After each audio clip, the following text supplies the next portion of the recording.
네, 코로나19로 인한 한파가 고용 시장에도 불고 있습니다. 정부에서는 여파를 최대한 줄이기 위해서 고용 유지 지원금을 확대하고 모든 업종에 최대 90%까지 지원하기로 했는데요. 네, 이런 가운데 한국은행이 금융회사의 유동성을 무제한 공급하기로 결정하면서 경제 불안을 잠재울 수 있을지 이목이 집중되고 있습니다.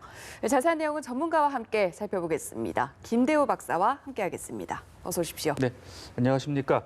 자, 먼저 오늘 좀 가장 이목이 집중이 됐던 게 바로 이 내용이 아닐까 싶은데요. 이 석 달간 금융기관에 한국은행이 유동성을 무제한 공급을 하기로 했습니다. 사실상 이게 사상 첫 양적 완화 조치다 이런 분석들이 나오고 있는데 의미 어떻게 좀 봐야 되는 겁니까? 예, 오늘 한국은행이 검통위를 열고 상당히 기습적으로 이 유동성 무제한 공급이라는 사전에 없던, 예전에는 우리가 들어보지도 못했던 그런 좀 획기적인 카드를 꺼냈습니다. 네. 그런데 여기서 이제 유동성을 무제한 공급한다고 그러니까 모든 사람이나 모든 금융기관 또 모든 경제 주체에게 돈을 무조건 뿌리는 그런 것은 아니에요. 네.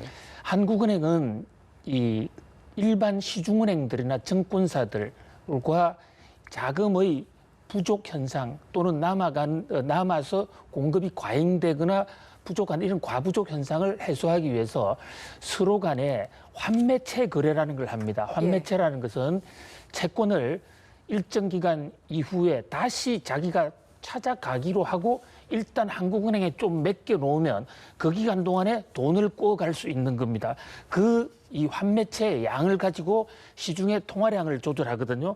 바로 이 대목에서 환매채, 그러니까 우리 금융용어로는 흔히 RP라고 하는데 이 환매채의 양을 한국은행이 제한을 하지 않겠다. 시중은행이나 증권사들이 가져오면 무조건 가져오는 족족 다 발행해 주겠다, 인수해 주겠다. 인수해 준다는 얘기는 그 금액만큼 돈을 대출해 준다. 이런 조치입니다. 한국 금융 역사에서 이렇게 양을 정해놓지 않고 요구하는 족족 다 해주는 이런 조치는 사실 처음이에요. 네. 그런 면에서 이제 획기적이고 또 이것이 한국판 양적 완화가 아니냐라는 지적이 나오고 있습니다만은 미국하고는 조금 차원은 좀 다른 겁니다. 네. 그런데 이게 말씀하신 대로 과거 외환 위기 때나 글로벌 금융 위기 당시에도 내려지지 않았던 사상 처음 있는 조치라고 봐야 된다고 하셨는데 네. 그렇다면 그때보다 지금 상황을 더 심각하게 보고 있다 이렇게 이해를 해야 되는 겁니까? 상황이 심각하다는 그런 요인도 뭐 분명히 없지는 않을 테고요. 또 하나는 이 금융시장의 불안 요인을 선제적으로 해결하겠다는 그런 금융당국의 의지도 좀 반영이 돼 있다고 봅니다. 그러니까 특히 지금 문제가 되는 것이 주가인데요. 주가가 떨어지면서 우리 이 자리에서도 몇 번 다루었습니다마는 주식 연계 정권이라든지 DLF 이런 것들이 가격이 퍽퍽퍽 떨어지면서 이 가격이 일정 기간 이상 떨어지면 담보금을 좀 더 내놔야 되거든요. 그것을 이제 전문 용어로 마진콜이라고 그러는데 주가가 떨어지면 그만큼 손해가 날 가능성이 있기 때문에 증권사들이 돈을 예비비를 더 쌓아야 되는 겁니다. 그거 쌓느라고 지금 이 증권사들이 가지고 있는 이 모든 금융자산을 팔면서 자금을 지금 모으는 거예요. 그 과정에서 단기 금융시장에서 금리가 치솟아서 그것이 기업들한테까지 부담을 주는 이런 현상이 최근 한 10일 전부터 두드러지게 나타났거든요. 지금 주가가 한 이틀간 좀 올랐다고는 하지만 전체적으로 종합주가지수로 볼 때 2,600에서 1,600대로 떨어져 있으니까 주가가 한 25%, 30% 떨어져 있지 않습니까? 그 주가 하락의 부작용으로 금융기관의 유동성이 악화되는데 그 유동성 악화된 부분을 한국은행이 좀 전향적으로 선제적으로 한도에 관계없이 무제한 지원해주겠다 이런 조치를 취했다고 볼 수 있습니다. 네, 상황이 안 좋기는 고용시장도 마찬가지인데요. 일부 기업에서 다시 채용을 재개하기를 했는데 신입사원 채용 소식을 좀처럼 듣기 좀 힘든 그런 상황들이 이어지고 있는데 지금 고용시장의 현실 상황 어떤지 좀 짚어주시죠. 지금 현재 사람을 뽑겠다는 곳이 잘 나오지가 않고 있죠. 또 사람을 뽑겠다고 해서 그동안에 입사 절차를 밟았던 곳에서도 이 코로나 때문에 예. 만나서 면접을 볼 수 없는 그런 상황이기 때문에 그 취업 계획, 입사 계획을 지금 중단을 하고 있는 그런 상황입니다. 이 취업 플랫폼 사람 인의 조사를 한 데 보니까 약 전년 동기 대비 10% 이상 지금 줄었다. 중소기업 같은 데를 포함해서 전 기업이 지금 줄었어요. 원래 2월 말에서 3월 초 또 4월 달 넘어가는 기간은 이 대부분의 기업들이 신규 사원이든 그 기성 사원이든 예. 대규모로 뽑는 시절입니다. 그런데 여기서 이제 갑자기 줄은 바람에 지난해 2월 달에 대학을 졸업했던 사람이라든지 또 올 6월 달에 대학을 졸업할 사람들 또 고등학교 졸업도 마찬가지고요.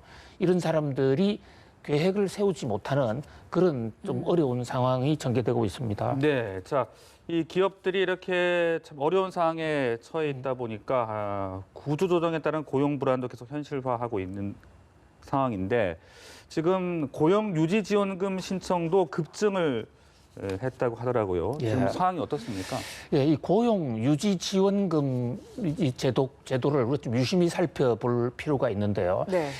회사가 경영난을 겪을 때 장사가 잘 안 된다. 구체적으로는 매출이 15% 이상 떨어지면 그 사람 대부분 장사를 접는 경우가 많습니다. 그렇게 되면 기존에 고용하고 있던 직원들을 다 내보내는 네. 해고 통보를 하게 되는 그렇게 되면 회사만 망하는 것이 아니라 거기에 따라서 대량 실업이 발생할 수도 있거든요. 예. 이런 걸 막기 위해서 고용유지지원금이라고 해서 매출이 급격히 떨어짐에도 불구하고 그래서 회사가 쉬는데 휴업을 함에도 불구하고 그 고용을 유지해 주면 거기에 전체적으로 한 70% 정도는 그 직원들에게 계속 급여가 나가게 돼 있고 네. 그 급여 70%의 경우에 약 그동안에 80%가량을 정부가 대신 도와줬습니다. 그것을 고용유지지원금이라고 그러거든요. 네. 근데 지금 고용유지지원금을 받겠다고 하는 기업들, 특히 중소기업들, 영세 상인들 이런 게 폭증을 하는 거예요.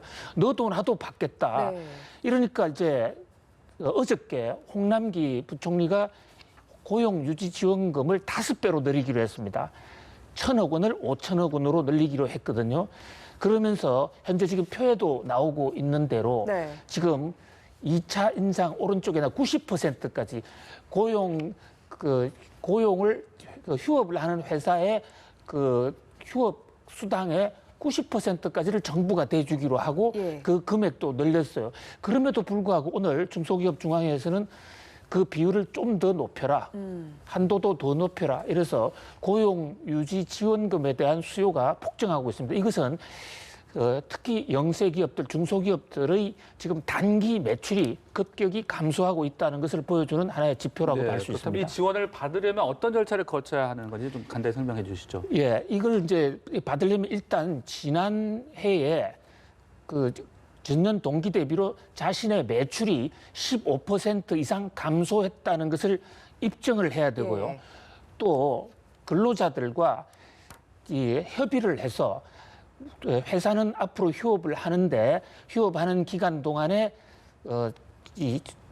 회사가 일정 급여를 대주겠다라는 그런 것을 상호 협의를 하고 네. 그런 다음에 고용보험공단을 찾아가면 되는 그런 중소기업 관련 단체에서 대부분 상담을 다 네. 해줍니다. 네, 절차를 좀 꼼꼼하게 기억을 해두시는 게 좋을 것 같고요. 또 국내 유가증권시장 시가총액 100인의 기업 상당수가 1분기 경영실적 전망이 좀 악화된 것으로 나타나는데요. 실적 감소의 여파 어떻게 좀 짚어봐야 될지 이 부분도 살펴주시죠. 지금 이제 기업들이 3달에 한 번씩 그러니까 분기별로 한 번씩 영업 실적을 집계해서 발표합니다. 네. 우리나라 대부분의 기업들은 1월 달부터 3월 달을 1분기라 해서 실적을 내게 되는데 지금 오늘이 3월 27일이죠. 예.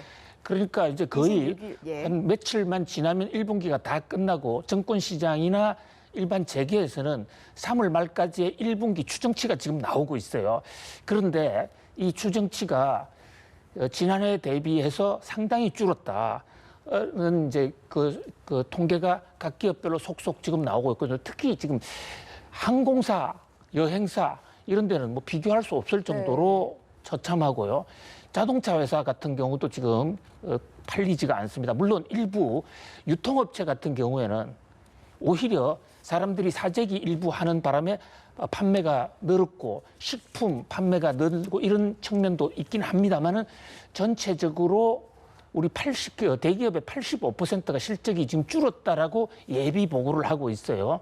그렇게 되면 이제 이러한 실적이 주가에 미치는 영향, 또 고용이나 다른 산업이나 다른 기업에 줄줄이 연쇄 효과를 주기 때문에 이제 코로나 그 바이러스 쇼크를 우리가 말로만 했습니다만 그게 드디어 기업 실적으로서 조금씩 나타나는 것이 아닌가 이렇게 봅니다. 네, 알겠습니다. 지금까지 코로나19 사태와 또 이에 따른 우리 정부의 대책들 좀 자세하게 짚어봤습니다. 박사님 말씀 고맙습니다. 잘 들었습니다.